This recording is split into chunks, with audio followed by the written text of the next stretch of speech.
એના છેદમાં 24 અને ગુણાકારમાં 100 છે. હવે આ પોઈન્ટ કાઢી નાખીએ તો છેદમાં 10 લખી શકાય, કારણ કે પોઈન્ટ પછી એક આંક છે.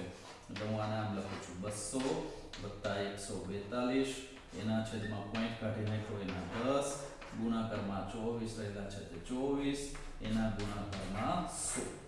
હવે જો તમે સાદુરૂપ આપશો તો શૂન્ય શૂન્ય કેન્સલ થઈ જશે, એક શૂન્ય આમાં ઉમેરાઈ જશે, એટલે કે P62 બરાબર લખી શકાશે 200 ના 200 વત્તા એક શૂન્ય આમાં ઉમેરાઈ જશે એટલે 1420 થઈ જશે, અને એના છેદમાં આ 24 છે તો 24 ના 24 રહેશે.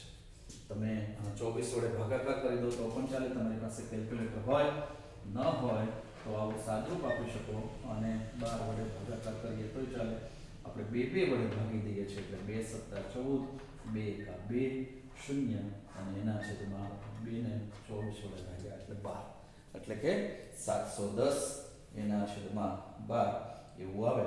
અથવા તમે ભાગાકાર કરશો તો આનો જવાબ આવે છે 200 વત્તા આનો જવાબ કરી તો 12 × 5 = 60, 12 × 9 108 અને 12 એકા 59.17, એટલે P62 નો જવાબ આવશે 259.17 કિલોમીટર. આમ જવાબ આવશે. તમે એ જવાબને પણ ટેક્સ્ટ બુક સાથે ચેક કરી શકો છો, અને ચેક કરીને તમે આપણા જવાબની ગણતરીને સાચી છે એમ માનીને તમે આગળ જઈ શકો છો.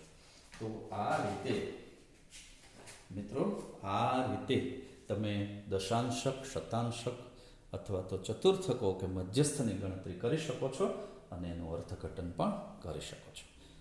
તમને આવડશે જ. આમ છતાં કોઈ જુદો દાખલો હશે તો ફરીથી પાછો હું તમને વિડીયો આપું છું. ચાલો, ત્યાં સુધી જાતે ગણો, પ્રેક્ટિસ કરો અને તૈયાર થાઓ. Okay, good luck.